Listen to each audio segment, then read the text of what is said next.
Guys welcome back to YouTube channel ಕಿರಿಕಡೆ. ನಾನು ನಿಮ್ಮ ವೆಂಕಿ. ಇವತ್ತು ಮುಖ್ಯವಾದ ವಿಷಯ ಏನಪ್ಪ ಅಂದ್ರೆ, ನೆನೆ RCB ಮ್ಯಾಚ್ ಅಂತೂ ಗೆದ್ರು.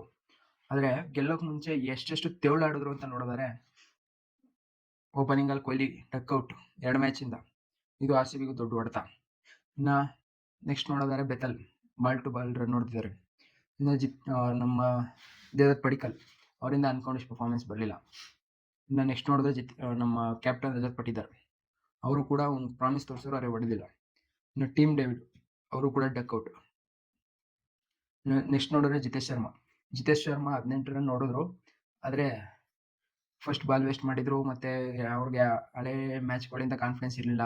ಆದ್ರೂ ಈ ಮ್ಯಾಚಲ್ಲಿ ಪರವಾಗಿಲ್ಲ, ಚೆನ್ನಾಗಿ ಪಾರ್ಟ್ನರ್ಶಿಪ್ಗೆ ಒಂದು ಹೆಲ್ಪ್ ಮಾಡೋದು ಅಂತ ಹೇಳ್ಬೋದು ಅಷ್ಟೇ. ಇನ್ನು ರೊಮಾರಿಯೋ ಶೆಫರ್ಡ್ ಅವ್ರ ಮೇಲಂತೂ ನಂಬಿಕೆ ಇಡೋಕ್ಕೆ ಆಗ್ತಿಲ್ಲ. ಸೀಸನ್ ಪೂರ್ತಿ ಅದೇ ಆಗ್ಬಿಡೈತೆ. ಆದರೂ ಇನ್ಶೂರೆನ್ಸ್ ಅಂತ ಮಡಿಕೊಂಡಿದ್ದಾರೆ ನಾವು RCB ಮ್ಯಾನೇಜ್ಮೆಂಟು. ಮೇಲ್ಗಡೆ ಬ್ಯಾಟರ್ಸ್ ಕ್ಲಿಕ್ ಆದರೆ ರೊಮಾರಿಯೋ ಶೆಫರ್ಡ್ ಇದಕ್ಕೆ ಬರಲ್ಲ, ನೇಮೇ ಬರಲ್ಲ. ಅವ್ರು ಕ್ಲಿಕ್ ಆಗಿಲ್ಲ ಅಂದ್ರೆ ರೊಮಾರಿಯೋ ಶೆಫರ್ಡ್. ಕೃಣಾಲ್ ಪಾಂಡ್ಯ ಒಬ್ಬ ಮೇನ್ ಬೌಲರ್. ಅವ್ರಿಗೆ ಪಿಚ್ನ ಆಳಾಗಲೆಲ್ಲ ಅವ್ರಿಗೆ ಅರ್ಥ ಮಾಡ್ಕೊಂಡಿರ್ತಾರೆ. ಈ ಪಿಚ್ಚಲ್ಲಿ ಹೆಂಗ್ ಆಡಬೇಕು, ಬ್ಯಾಟ್ ಬಾಲ್ ಮಾತ್ರ ಅವ್ರು ಪನಿಷ್ ಮಾಡ್ತಿರೋ ವರ್ಡ್ಸ್, ಅದರ್ವೈಸ್ ಸಿಂಗಲ್ ಕೊಟ್ಕೊಂಡು ಬೆತಲ್ ಜೊತೆ ಒಳ್ಳೆ ಪಾರ್ಟ್ನರ್ಶಿಪ್ನ ಮಾಡಿದ್ರು. ಅವ್ರು ಹೊಡೆದಿ ಶಾಟ್ಗಳು ಅಷ್ಟೇ, ಯಾವುದು ಮಿಸ್ ಆಗೋಯ್ತು, ಎಡ್ಜ್ ಆಗೋಯ್ತು ಆ ಥರ ಯಾವುದೂ ಇಲ್ಲ. ಒಳ್ಳೆ ಪ್ರಾಮಿಸಿಂಗ್ ಆಗಿ ಮಿಡಲ್ ಮಾಡ್ತಿದ್ರು, ಆಚೆಗೆ ಕಳಿಸ್ತಿದ್ರು. ಔಟ್ ಆಗಿದ್ದ ಬಾಲ್ ಮತ್ತೆ ಅದಕ್ಕೆ ಮುಂಚೆ ಒಂದು ಕ್ಯಾಚ್ ಡ್ರಾಪ್ ಮಾಡ್ತಾರೆ ಫೀಲ್ಡ್, ಅದು 6 ಹೋಗೋದೆ. ಮಿಡಲ್ ಚೆನ್ನಾಗಿ ಮಾಡಿದ್ರು ಇಬ್ರು ಫೀಲ್ಡರ್ಸ್ ಮಧ್ಯ. ಅದು ಕೂಡ ಅಷ್ಟು ಬಿಟ್ರೆ ಇನ್ನೆಲ್ಲ ಅವ್ರು ಆಚೆಗೆ ಕಳಿಸ್ತಿದ್ರು. ಆ ಥರ ಪಿಚ್ನ ಚೆನ್ನಾಗಿ ರೀಡ್ ಮಾಡಿಕೊಂಡು ಅವ್ರು ಆಡುತ್ತಿದ್ರು. ನಾ ಬೆತಲ್ಲೂ ಅಷ್ಟೇ, ಅಷ್ಟೆಲ್ಲ ಆಡಿದ್ರು ಒಂದು ಬಿಗ್ ಹಿಟ್ಟಿಂಗ್ ಹೊಡೆದಿಲ್ಲ, ಬರಲಿಲ್ಲ, ಕಾನ್ಫಿಡೆನ್ಸ್ ಬರಲಿಲ್ಲ ಅಷ್ಟು. ಅದಕ್ಕೋಸ್ಕರ ಬೆತಲ್ ಬಾಲ್ ಟು ಬಾಲ್ ಆಡೋಕ್ಕಾಗಿದ್ದು. ಕೃಣಾಲ್ ಪಾಂಡ್ಯ ಸಖತ್ತಾಗಿ ಆಡಿ 70+ ಹೊಡೆದು RCB ಇವತ್ತು ಗೆಲ್ಲಕ್ಕೆ ಅವ್ರ ಮೇನ್ ಪಿಲ್ಲರೇ ನಿಂತಿದ್ದು. ಇನ್ನು ನೆಕ್ಸ್ಟು ಬೌಲಿಂಗ್, ಇನ್ನು ಭುವನೇಶ್ವರ್ ಕುಮಾರ್ ಲಾಸ್ಟ್ ಬಂದು 6 ಹೊಡೆದಿದ್ದು. ರೊಮಾರಿಯೋ ಶೆಫರ್ಡ್ ಅಷ್ಟು ಬಾಲ್ ತಿಂದು ಕೊನೆಯಲ್ಲಿ 3 ಬಾಲ್ 9 ರನ್ ಬೇಕು ಅಂದಾಗ ಒಬ್ಬ ಬೌಲರ್ ಬಂದು ಅವ್ರಿಗೆ ಯಾರೂ ಅವ್ರ ಮೇಲೆ ನಂಬಿಕೆ ಇಟ್ಟಿರಲಿಲ್ಲ. ಏನೋ ಹೊಡಿತಾರೆ ಕಾದ್ ನೋಡೋಣ ಅಂತ ಇದ್ದವ್ರಿಗೆ ಆ ಕಾರ್ನರಲ್ಲಿ 6 ಹೊಡೆದಂತೂ ಭಾರಿ ಸೈಕ್ ಆಗಿತ್ತು. ಅದಂತೂ RCB ಫ್ಯಾನ್ಸು ಎಷ್ಟು ವರ್ಷ ಆದ್ರೂ ಮರೆಯಲ್ಲ ಭುವನೇಶ್ವರ್ ಕುಮಾರ್ನ. ಅದೊಂದು 6 ಅಂತೂ ಗ್ಯಾಪ್ನ ಇಟ್ಕೊಂಡಿರ್ತಾರೆ, ಆ ರೇಂಜ್ ಹೊಡೆದ್ರು 6 ಮಾತ್ರ. ಇನ್ನು ಅವ್ರದ್ದು ರಸಿಕ್ ಸಲಾಮ್ದರ್ ಅವ್ರು ಅವ್ರಿಗಿಂತ ಮುಂಚೆನೇ ಬಂದಿದ್ರು, ಆದರೆ ಬ್ಯಾಟಿಂಗ್ ಸಿಕ್ಕಿರಲಿಲ್ಲ. ಅವ್ರು ರನ್ ನೋಡಿದ್ದು ಅಂದರೆ ಅವ್ರು ಕಾಲ್ ಮಾಡಿದ ತಕ್ಷಣ ರನ್ ನೋಡಿದ್ದು, ಅವ್ರು ಹೊಡೆದಿದ್ದು ಬರೀ ಸಿಂಗಲ್ ಗಾರ್ಡನ್ ಅಂತ. ಲಾಸ್ಟ್ ಬಾಲ್ 2 ರನ್ ಬೇಕಿದ್ದಾಗ, ಆದರೆ ಅದನ್ನ ಬೌಲರೇ ಕೈ ಟಚ್ ಮಾಡಿ ದೂರ ತಳಿಸಿ, ಬಾಲು ಅವರಿಂದ ದೂರ ಮಾಡಿ ಅದನ್ನ 2D ಕನ್ವರ್ಟ್ ಮಾಡಿದ್ದು ಹ್ಯಾಟ್ಸ್ ಆಫ್ ಅಂತ ಹೇಳ್ಬೋದು. ಅವರಿಬ್ರದ್ದು ಕೋಆರ್ಡಿನೇಷನ್, ಆ ಟೈಮಲ್ಲಿ ಆ ಪ್ರೆಷರ್ ಹ್ಯಾಂಡಲ್ ಮಾಡಿದ ರೀತಿ ಅದಂತೂ ಭಾರಿ ಆಗಿತ್ತು ಮಾತ್ರ. RCB ಗೆಲ್ಲಕ್ಕೆ 3 ಜನ ಮೇಯ್ನ್ ಆಗಿ ಹೆಲ್ಪ್ ಮಾಡಿದ್ರು ಅಂತ ಹೇಳ್ಬೋದು.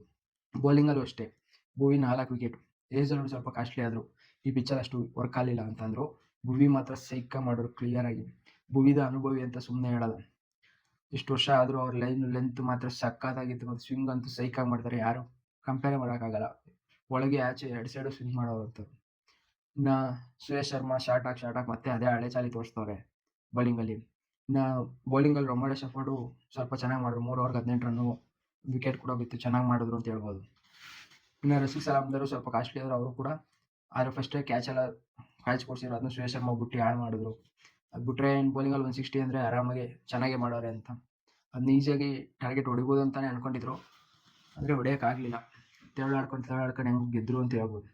ನಮ್ಮ ಕ್ಯಾಪ್ಟನ್ ಕೂಡ ಹೇಳಿದ್ರು, ಅಷ್ಟು ಡಿಸರ್ವ್ ಇಲ್ಲ ಅನಿಸ್ತು ನಾವು ಈ ಮ್ಯಾಚ್ ಗೆಲ್ಲಕ್ಕೆ. ನಾವಿರೋ ಬ್ಯಾಟಿಂಗ್ ಸ್ಟ್ರೆಂತಲ್ಲಿ ನಾವು ಬೇರೆ ರೀತಿ ಆಡಬೇಕಿತ್ತು, ನಾವು ಬೇರೆ ರೀತಿ ಬೇಗನೆ ಮುಗಿಸ್ಬೇಕಿತ್ತು ಮ್ಯಾಚ್ನ. ಆ ಥರ ಇರೋ ಕೆಪಾಸಿಟಿ ಇರೋರು ನಾವು, ಆದರೆ ಈ ರೀತಿ ಮ್ಯಾಚ್ ಆಡಿ ನನಗೆ ಸ್ಯಾಟಿಸ್ಫೈ ಇಲ್ಲ, ಯೋಗ್ಯತೆ ಇಲ್ಲ ಅಂತ ಅನ್ನೋ ಥರ ಕೂಡ ಮಾತಾಡೋರು. ಅದನ್ನು ಅಪ್ರಿಷಿಯೇಟ್ ಮಾಡುವ, ಏನಕ್ಕಂದರೆ ಅವ್ರೊಬ್ಬ ಬ್ಯಾಟ್ಸ್ಮನ್ ಆಗಿ ಅವರಿಂದ ರನ್ ಬಂದಿಲ್ಲ, ಅವ್ರ ಟೀಮಿಂದ ಅನ್ಕೊಂಡಿದ್ದು ರನ್ ಬಂದಿಲ್ಲ, ಅದನ್ನ ಅವ್ರು ಓಪನ್ ಆಗಿ ಹೇಳ್ಕೊಂತಿದ್ದಾರೆ. ನಾವು ಪಿಚ್ ಮೇಲೆ ಬ್ಲೇಮ್ ಮಾಡಲ್ಲ, ನಾವು ಯಾವುದೇ ಪಿಚ್ ಇದ್ರೂ ನಾವು ಆಡೋ ರೀತಿನೇ ಆಡಬೇಕು ಅಂತ ಅವ್ರು ಓಪನ್ ಆಗಿ ಹೇಳ್ತಿದಾರಲ್ಲ, ಅದು ಅವ್ರ ಕಾನ್ಫಿಡೆನ್ಸ್. ಅದು ಅವ್ರು ನೆಕ್ಸ್ಟ್ ಮ್ಯಾಚಿಂದ ಬದಲಾವಣೆ ಮಾಡ್ಕೊಳ್ಳೋಕ್ಕೆ ಧೈರ್ಯವಾಗಿ ಆಚೆ ಹೇಳವ್ರೆ. ಅದನ್ನ ಬದಲಾವಣೆ ಮಾಡ್ಕೊಂತಾರೆ ಅಂತ ನಮ್ಗೆ ಅವ್ರ ಮೇಲೆ ಕಾನ್ಫಿಡೆನ್ಸ್ ಇದೆ. ಇನ್ನು ಆ ಕಡೆ ಮುಂಬೈ ಕಡೆ ನೋಡಿದ್ರೆ ರೋಹಿತ್ ಶರ್ಮಾ ಒಳ್ಳೆ ಸ್ಟಾರ್ಟ್ ಕೊಡ್ತಿದ್ರು, ಆದರೆ ಅವ್ರು ಬೇಗ ಔಟ್ ಆದರು. ಇನ್ಯಾರು ನಿಂತ್ಕೊಂಡು ಅಷ್ಟು ಆಡಲಿಲ್ಲ. ಅವ್ರು ಆಡಿದ ನಮನ್ದೀರ್ ಮತ್ತೆ ತಿಲಕ್ ವರ್ಮಾ ಸ್ವಲ್ಪ ಪಾರ್ಟ್ನರ್ಶಿಪ್ ಬೆಳೆಸಿದ್ದು, ಅದಕ್ಕೋಸ್ಕರ ಅಲ್ಲಿ ಗಂಟೆ ಹೋಯ್ತು ಸ್ಕೋರ್. ಇಲ್ಲಾಂದ್ರೆ ಅವರು ಕೂಡ ಕಷ್ಟ. ಬೌಲಿಂಗ್ ನೋಡಿದ್ರೆ ಬೂಮ್ರಾ, ಬೇರೆಯವರೆಲ್ಲ ವಿಕೆಟ್ ತೆಗೆದು ಆ ರೇಂಜಿಗೆ ತಂದು ಕುಣಿಸ್ಬಿಟ್ಟಿದ್ರು ಮ್ಯಾಚ್ನ. ಬೂಮ್ರಾ ವಿಕೆಟ್ ಆಗ್ಬಿಡ್ತಿರಲಿಲ್ಲ, ಇದನ್ನ ನೋಡ್ಕೊಂಡು ಆಡ್ತಿರು. 19ನೇ ಓವರ್ ಮಾತ್ರ ಸೈಕಾಗಿ ಮಾಡಿದ್ರು ಮಾತ್ರ ಬೌಲಿಂಗ್ ಅಂತ ಹೇಳ್ಬೋದು. ಬರೀ 6 ಬಾಲ್ಗೆ 3 ರನ್ ಏನೋ ಕೊಟ್ಟಿದ್ದಷ್ಟೇ. ಅದೇ ಅವ್ರೇನೋ ಫೈನಲ್ ಓವರ್ ಬಂದು 10 ರನ್ ಬೇಕು ಅಂದಿದ್ರೆ ಪಕ್ಕ ಡಿಫೆಂಡ್ ಮಾಡ್ಕೊಬಿಡ್ತಿದ್ರು. ಲಾಸ್ಟಲ್ಲಿ ಫೈನಲ್ ಓವರಲ್ಲಿ ಎಕ್ಸ್ಪೀರಿಯನ್ಸ್ ಇಲ್ದೇ ಇರೋ ಬೌಲರ್ನ ಕಳಿಸಿದ್ರು. ಅವ್ರು ಪಾಪ ಇನ್ನೇನು ಮಾಡೋಕ್ಕಾಗುತ್ತೆ, ವೈಡ್ ಹಾಕಿ ನೋ ಬಾಲ್ ಹಾಕಿ ಅಷ್ಟು ರನ್ ಕೊಟ್ಬಿಟ್ರು. ಎಲ್ಲ ನೋಡ್ತಾ ಇದ್ರೆ ನಮ್ಗೆ ಅನ್ಸೋದು ಈ ತರ ಕೊಟ್ಟು ಗೆಲ್ಲಿಲ್ಲ ಆರ್ ಸಿ ಬಿ ಅಂತಂದ್ರೆ ನಮ್ಮಂತ ಮುಟ್ಟಾಳ ಟೀಮ್ ಇನ್ನೊಂದಿಲ್ಲ ಅಂತ ಅನ್ಸ್ಬಿಟ್ಟಿತ್ತು. ರೊಮಾರಿ ಸೆಫರ್ಡ್ ಅಂತ ಮುಟ್ಟಾಳ ಇನ್ನೊಬ್ರಿಲ್ಲ ಅಂತಾನೆ ಅಷ್ಟು ರನ್ ಕೊಟ್ಟಿದ್ರಪ್ಪ. 15 ರನ್ ಗೆದ್ದಿದ್ದಾರೆ, 5-6 ರನ್ ಅವರೇ ಕೊಟ್ಬಿಟ್ಟಿದ್ರು. 10 ರನ್ ಹೊಡಿಬೇಕಾಯ್ತದೆ ಅಷ್ಟೇ. ಅದೇ ಯಾರೋ ಸ್ಪಿನ್ನರ್ ಆಗಿದ್ರೆ ಅಷ್ಟು ರನ್ ಕೊಡ್ತಿರ್ಲಿಲ್ಲ, ನೋ ಬಾಲ್ ಆಗ್ತಿರ್ಲಿಲ್ಲ, ವೈಡ್ ಆಗ್ತಿರ್ಲಿಲ್ಲ, ಈಸಿಯಾಗಿ ಮುಂಬೈ ಕಡೆಗೆ ಹೋಯ್ತಿತ್ತು ಮ್ಯಾಚ್ ಅಂತ. ಇದು ಆರ್ ಸಿ ಬಿ ಗೆದ್ದಿದ್ದಾರೆ, ಗೆದ್ದು ಟಾಪಲ್ ಅಂತೂ ಸೀಲ್ ಮಾಡಿದ್ದಾರೆ. ಇನ್ನ ಎಲ್ಲ ಒಂದೇ ಇದೆ ನಂಬರು, ಒಂದೇ ಪಾಯಿಂಟ್ ಅಲ್ಲಿ ಇದ್ದಾರೆ 4 ಟೀಮ್ ಕೂಡ. ಇವತ್ತು ಪಂಜಾಬ್ ಗೆದ್ದು ಮೇಲೆ ಹೋಗ್ತಾರಾ ಇಲ್ವಾ ಕಾದ್ ನೋಡ್ಬೇಕು. ಇವತ್ತು ಅವ್ರ ಡಿ ಸಿ ಮೇಲೆ ಮ್ಯಾಚ್ ಇದೆ. ಇನ್ನ ಸಿ ಎಸ್ ಕೆ ನೆನ್ನೆ ಮ್ಯಾಚ್ ಗೆದ್ದು ಅವರು 5ನೇ ಸ್ಥಾನದಲ್ಲಿ ಕೂತಿದ್ದಾರೆ. ಯಾರೋ ಒಬ್ರು ಕೆಳಗಡೆ ಇಳಿತಾರೆ ಅಂದ್ರೆ ಅವ್ರ ಪಕ್ಕ ಮೇಲೆ ಬಂದ್ಬಿಡ್ತಾರೆ. ಇವಾಗ ಆರೆಂಜ್ ಇದೆ ಕಾಂಪಿಟೇಷನ್. ಇನ್ನ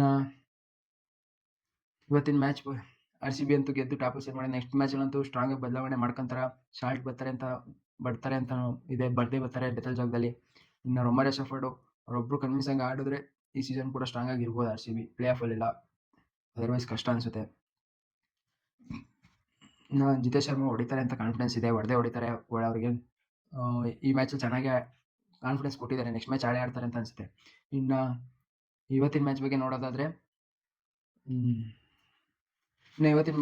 ನೋಡೋದಾದ್ರೆ ಪಂಜಾಬ್ ವರ್ಸಸ್ ಡಿ ಸಿ ಅಂತೂ ಸೋತ್ ಸುಣ್ಣ ಆಗವ್ರೆ. ಪಂಜಾಬ್ ಕೂಡ ಸೋತ್ ಸುಣ್ಣ ಆಗವ್ರೆ. ಡಿ ಸಿ ಅಂತೂ ಅವ್ರ ಕ್ಯಾಪ್ಟನ್ ಹೇಳ್ಬಿಟ್ಟಿದ್ದಾರೆ, ಈ ಸೀಸನ್ ನಮ್ಮ ಕತೆ ಮುಗಿತು, ನೆಕ್ಸ್ಟ್ ಸೀಸನ್ ನಾವು ರೆಡಿ ಆಯ್ತೀವಿ ಅಂತ. ಬೆಂಚ್ ಸ್ಟ್ರೆಂತ್ ಅಲ್ಲಿ ಇರೋರು ಆಡಿಸ್ತಾರೆ ಅಂತ ಪೃಥ್ವಿ ಶಾ ಏನೋ ಬರ್ಬೋದು ಇವತ್ತು. ಇನ್ನು ಪಂಜಾಬ್ ಕಡೆ ನೋಡಿದ್ರೆ ಅವರು ಮೈನ್ ಓಪನರ್ಸ್ 2 ಮ್ಯಾಚ್ ಇಂದ ಸರಿಯಾಗಿ ಆಡಿಲ್ಲ, ಮತ್ತೆ ತೂತ್ ಫೀಲ್ಡಿಂಗ್ ಆಗಿದೆ ಅವ್ರದ್ದು. ಬೌಲಿಂಗ್ ಚೆನ್ನಾಗಿ ಹೊಡ್ಸ್ಕೊಂತಿದ್ದಾರೆ. ಶ್ರೇಯಸ್ ಅಯ್ಯರ್ ಅವರೆಲ್ಲ ಅವರು ಕೂಡ ಚೆನ್ನಾಗಿ ರನ್ ಹೊಡೆದಿಲ್ಲ 2 ಮ್ಯಾಚ್ ಇಂದ. ಅವ್ರು ಏನಾರ ಕಮ್ ಬ್ಯಾಕ್ ಮಾಡ್ತಾರ, ಅವರು 3 ಮ್ಯಾಚ್ ಹ್ಯಾಟ್ರಿಕ್ ಸೋಲಿದೆ. ಕಮ್ ಬ್ಯಾಕ್ ಮಾಡಿದ್ರೆ ಬಚಾವು ಇಲ್ಲ ಬದುಕೊಂತಾರೆ, ಇಲ್ಲ ಅವ್ರಿಗೂ ಕೂಡ ಕಷ್ಟ ಇದೆ ಮುಂದಿನ ದಿನಗಳಲ್ಲಿ. ಈಸಿಯಾಗಂತೂ ಇರಲ್ಲ. ಟೇಬಲ್ ಅಂತ ಹೆವಿ ಸ್ಟ್ರಾಂಗ್ ಆಗಿದೆ ಇವಾಗ. KKR ಕೂಡ ಇದ್ದಾರೆ ಕಂಟೆಂಡರ್ ಆಗಿ, CSK ಕೂಡ ಇದೆ, RR ಕೂಡ ಇದೆ, GT SRH ಅಂತೂ ಟಾಪಲ್ಲಿ ಇದ್ದಾರೆ. ಪಂಜಾಬ್ ಏನಾರು ಎಡೋದ್ರು ಅಂದ್ರೆ ಇಲ್ಲಿಂದ ಕೆಳಗಡೆ ಹೋಗ್ಬಿಡ್ತಾರೆ ಅಷ್ಟೇ, ಮತ್ತೆ ಎದ್ಬರಕ್ಕೆ ಚಾನ್ಸೇ ಇರಲ್ಲ. ಚಹಲ್ ಎಲ್ಲ ಸಖತ್ತಾಗಿ ಬೌಲಿಂಗ್ ಮಾಡ್ತಾರೆ, ಅವ್ರು ಕ್ಯಾಚ್ ಹಿಡಿತಲ್ಲ, ಅವ್ರದ್ದು ಎಡವಟ್ ಆಗಿರೋದೇ ಅಲ್ಲಿಂದ. ಇದೆಲ್ಲ ಎಚ್ಚೆತ್ಕೊಂಡು ಇವತ್ತು ಯಾರು ಚೆನ್ನಾಗಿ ಆಡ್ತಾರೋ ಅವ್ರು ಗೆಲ್ಬೋದು, ಅದರ್ವೈಸ್ ಕಷ್ಟ. ಇನ್ನು ಡಿ ಸಿ KL ರಾಹುಲ್ ಮೇಲೆ ಡಿಪೆಂಡ್ ಆಗ್ಬಿಟ್ಟಿದ್ದಾರೆ. KL ರಾಹುಲ್ ಹೊಡಿದ್ರೆ ಮ್ಯಾಚ್ ಗೆಲ್ಲೋದು ಕಾಂಪಿಟೇಷನ್ ಕೊಡ್ತಾರೆ ಅಷ್ಟೇ. ಡಿ ಸಿ ಮೇಲೆ ಅಂತೂ ಓಪಿಲ್ಲ ಯಾರಿಗೂ. ಪಂಜಾಬ್ ಎಲ್ಲೋ ಗೆದ್ದು ಮತ್ತೆ ಕಂಬ್ಯಾಕ್ ಮಾಡ್ತಾರೆ ಅಂತ ಒಳ ಮನ್ಸು ಅನಿಸ್ತಿದೆ. ನೋಡೋಣ ಯಾರು ಗೆದ್ದು ಕಂಬ್ಯಾಕ್ ಮಾಡ್ತಾರೆ ಅಂತ ಗಾಯ್ಸ್. ನಂಗೆ ಪ್ರಕಾರ ಪಂಜಾಬ್ ಗೆಲ್ತಾರೆ ಅಂತ. ನೋಡ್ತಾರೆ, ಕಮೆಂಟ್ ಮಾಡಿ ನಿಮ್ಗೆ ಏನ್ ಅನ್ಸುತ್ತೆ ಅಂತ. ಆರ್ ಸಿ ಬಿ ಮ್ಯಾಚ್ ಗೆದ್ದಿದ್ದು ಖುಷಿ ಆಯ್ತಾ, ಏನ್ ಬದಲಾವಣೆ ಆಯ್ತು, ಇಲ್ಲ ಹಳೆ ಆರ್ ಸಿ ಬಿನೇ ನೋಡ್ದಂಗ ಆಯ್ತಾ, ಬಾಯಿಗೆ ಬರ್ಸಿ ಗೆಲ್ಲುವಂಥದ್ನ ದಿನಗಳನ್ನ ಮತ್ತೆ ನೆನೆಸ್ದಂಗಾಯ್ತು.